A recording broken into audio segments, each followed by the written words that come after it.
Saudara, temuan uang hampir 1 triliun rupiah dan juga emas seberat 51 kilogram dari rumah mantan pejabat MA Zarofrikar menguak praktik maklar kasus di lembaga peradilan. Tidak hanya memuluskan kasasi dari kasus Ronald Tanur, temuan uang dalam jumlah fantastis ini juga sekaligus mengungkap praktik maklar kasus yang sudah lama dilakukan bahkan sebelum Zarofrikar pensiun. Lalu bagaimana mengusut perkara-perkara yang diduga untuk memuluskan pelaku dan bagaimana mengusut aliran dananya? Sudah bergabung bersama kami mantan Hakim Agung Gayus Lumbun dan juga pakar tindak pidana pencucian uang Yenti Ganarsi. Selamat petang Pak Gayus, selamat petang juga Bu Yenti dengan Maidop di sini. Ya, selamat petang. Saya mau ke Pak Gayus dulu. Kalau kita lihat dari kasus Ronald Tanur ini kan kita bisa lihat ya, jual beli perkara mulai dari pengadilan yang paling tinggi, pengadilan, kemudian juga sampai ke Mahkamah Agung. Anda terkejut dengan pengungkapan Zarofrikar ini atau sebenarnya sudah pernah bersinggungan dengan maklar kasus selama menjabat di MA? Kalau saya melihat situasional masyarakat memperhatikan peradilan ya, tidak saja di Mahkamah Agung tapi bahkan masyarakat di tataran kota dan kabupaten ini ya sudah menjadi berita umum ya, transaksi di pengadilan itu. Itulah sebabnya keresahan masyarakat itu pada hari ini menjadi beban bagi semua pihak untuk lebih memperhatikan lagi mengenai hal ini. Soal terkejut apa tidak itu kan tentunya berkaitan dengan ini terkejut karena nilai besar. Ya, nilai besar sangat mempengaruhi satu berita. Tetapi yang lebih kita perhatikan adalah kondisi situasional dari keadaan seperti ini. Ini adalah ungkapan atau ledakan saja. Tapi sebelumnya telah terasa itu bagaimana aroma transaksional di pengadilan atau di dunia peradilan yang sering dicuapkan oleh banyak pihak. Tetapi belum ada penanganan yang serius dari negara atau pemerintah. Yang Mahkamah Agung itu bagian saja sebenarnya, tapi ini kan menyangkut publik, menyangkut negara ini, terjadi seperti ini, dan ancamannya juga oleh rakyat. Kalau kekecewaan rakyat terhadap peristiwa seperti ini ya, yang saya khawatir nanti ingin adanya satu keadilan jalanan ya, street justice yang diharapkan nanti, dan itu berbahaya untuk sebuah negara terhadap bagaimana keamanan bisa dijaga kalau masyarakat sudah diberikan kecewa pada pengadilan. Dan ini momentum bagi saya, tidak besar kecilnya, tapi momentum dari keadaan yang harus diperhatikan oleh masyarakat, terutama oleh pimpinan negara dan pimpinan lembaga peradilan, itu Mahkamah Agung. Jadi Anda tidak kaget dan Anda bilang ini adalah rahasia umum sebenarnya jual beli perkara bahkan dari tingkat pengadilan sampai ke Mahkamah Agung begitu. Anda pernah bergesekan dengan beberapa maklar atau Zarofrikar mungkin? Saya tidak perlu menceritakan kondisi pribadi saya. Mungkin tentu ya saya bicara. Yang bicara itu masyarakat. Bahwa masih banyak hakim agung yang baik. Kalau saya sebut satu nama yang sudah almarhum. Yang masih hidup juga banyak ya. Pak Artijo Alkostar misalnya. Itu satu tokoh yang bisa membuktikan. Yang bisa menjadi pandangan utama bahwa hakim masih banyak yang baik. Tetapi kejadian ini yang besar adalah angkanya besar. Tapi bagi saya peristiwanya lebih perlu dipahami. Oke, nanti kita akan ke sana, Pak Gayus. Saya mau ke Bu Yenti dulu. Bu Yenti, kalau kita lihat Zarof ini kan pegang uang yang angkanya fantastis, 51 kilogram emas, kemudian juga ada uang 1 triliun. Uangnya ini juga tunai dalam beberapa pecahan mata uang asing. Anda lihat dengan uang cash sebanyak itu, perkara apa saja yang kemudian dikondisikan dan juga peran dari Zarofrikar seperti apa? Ya, terima kasih. Ya, kalau saya terus terang aja terkejut ya. Terkejut itu bukan berkaitan dengan perkaranya, tapi berkaitan dengan ada seseorang yang sekarang ini terindikasi, tersangka, melakukan korupsi. Korupsinya berupa apakah nanti gratifikasi atau menerima suap yang sudah hampir lebih dari 10 tahun dan 2 tahun yang lalu pensiun dan uangnya itu ada di rumahnya gitu ya. Emasnya di situ. Artinya apa? Ketika yang bersangkutan itu nanti seandainya sudah terbukti dia melakukan korupsi, menerima dan bersamaan dengan itu kita akan lihat alirannya kemana juga. Artinya apa?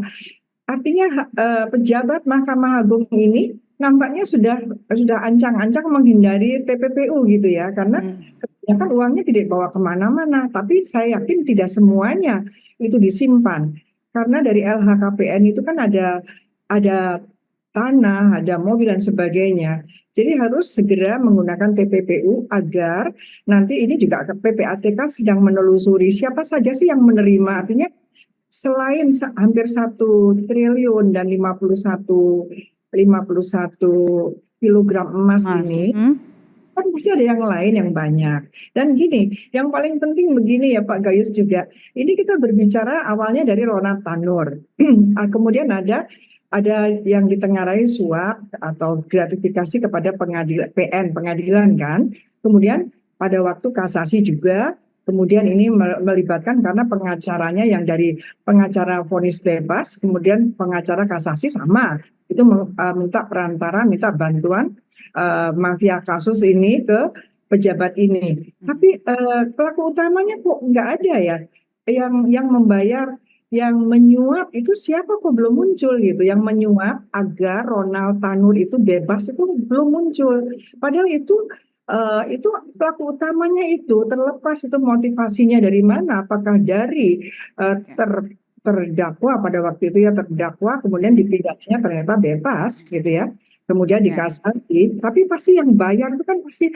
bukan pengacaranya kan. Pengacara itu pasti hanya perantara untuk menyampaikan kepada hakim-hakimnya. Jadi kita ingin tahu juga, masyarakat harus diedukasi bahwa pelaku utamanya berkaitan dengan Ronald Tanur itu siapa. Kemudian kita kembali karena ini membuka kotak vendor, ternyata ada pejabat yang menurut keterangan awal sudah sejak 2012. Ya, itu.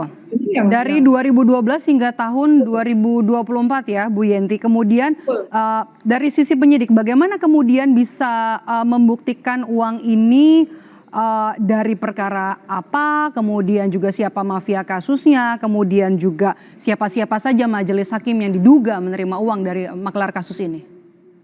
Ya, ini tugas beratnya kan itu harus bongkar semua ya, karena kalau dalam pilar-pilar kelembagaan integritas, sistem integritas nasional, itu sistem peradilan yang independen itu menjadi sangat penting. Jadi kita tidak akan bisa berjalan kemana-mana negara ini ketika banyak korupsinya, kan ini jadinya korupsi, banyak masalah hukumnya, tetapi pilar independen peradilannya sendiri justru korup. Ini pilar peradilan itu kan berarti kemungkinan kalau hakim sudah disuap atau menerima gratifikasi kemudian untuk merekayasa putusannya, itu bisa jadi bukan hanya hakim-hakimnya tetapi pengacara dan hakim ini bisa jadi juga merusak JPU-nya, merusak penyidiknya. Nah, ini kan harus dibongkar semua. 2012 ini kan PPATK juga sedang menelusuri dan harus dicari 2012 itu dari masuknya PPATK itu ada aliran dana dari ZR ini kemana saja, hakim-hakim itu yang menangani itu kasusnya kasus apa saja. Artinya harus berani membongkar semua kasus yang pernah bersinggungan dengan ZR ini. Saya mau ke Pak Gayus. Pak Gayus, Zarofrikar ini mengaku dari 2012 hingga 2024 ada praktik maklar kasus di sana, termasuk juga uang 1 triliun rupiah. Anda melihat praktik maklar kasus ini tidak tersentuh oleh pengawas di MA atau seperti apa? Pengawasan dan penindakan ini satu lembaga yang memang organ tetap di Mahkamah Agung maupun di luar Mahkamah Agung sebagai organ di luar ya, atau ini lembaga yang berada di luar Mahkamah Agung seperti Komisi Yudisial. Nah, untuk ini kita semua tahu dan sejak berdirinya sampai hari ini juga berperan aktif. Tetapi kan memang kejadian seperti ini tidak bisa dengan mudah diketahui sebelumnya. Sehingga yang belum punya adalah bagaimana kita mempunyai satu lembaga pencegahan. Pencegahan ini tidak pernah dipikirkan dengan sebuah lembaga yang tepat untuk melakukan hal-hal yang bisa mencegah terjadinya seperti ini. Dan memang tidak mudah membentuk lembaga pencegahan. Tetapi kita bicara setelah terjadi seperti ini, bagaimana ke depan? Itu hal yang lebih penting, atau bagaimana mengungkapkan kaitan-kaitan dengan pihak-pihak yang terkait ya. Kalau kita bicara money laundering, terlalu sempit, karena money laundering itu ada arah ke bagaimana uang ini mengalir. Tapi lebih dari itu harus diketahui dengan metode apa kita bisa mengetahui adanya pihak-pihak terkait melalui satu sistem hukum yang sudah ada. Ada 3 di sini, yaitu melalui pembuktian itu utamanya. Semua kejadian hukum itu harus dimulai dari pembuktian sehingga itu sah. Dan itu merupakan satu instrumen yang Jadi Anda tepat. merasa Anda melihat pengawasan di MA ini kurang begitu sehingga masih ada maklar kasus selama bertahun-tahun, belasan tahun yang terjadi di Mahkamah Agung? Ya bukan hanya tidak maksimal, memang perangkatnya pun juga tidak memadai. Kalau kita sebut saja KY itu tidak punya perangkat pengawasan yang cukup memadai. Dia tidak punya satu sarana pencegahan melalui penyadapan misalnya. Dia tidak punya. Saya di DPR 10 tahun membidangi ini. Oke. Baik, kita kembali lagi ke kasus ini. Pak Gayus, dari catatan yang ditemukan di lokasi di rumah Zarofrikar ada inisial 3 hakim agung. Apakah kemudian dengan temuan ini bisa jadi pintu untuk menguak keterlibatan 3 hakim agung yang diduga juga terlibat dalam pemufakatan jahat dalam kasus Ronald Tanur? Ada 3 sistem, bukan alat, sistem yang dapat dikerjakan dengan baik. Yang pertama beban pembuktian yang normal, itu jaksa harus beban membuktikan. Tetapi ada 2 alat lain yang bisa digunakan, yaitu alat sistem yang digunakan sebagai apa yang disebut sebagai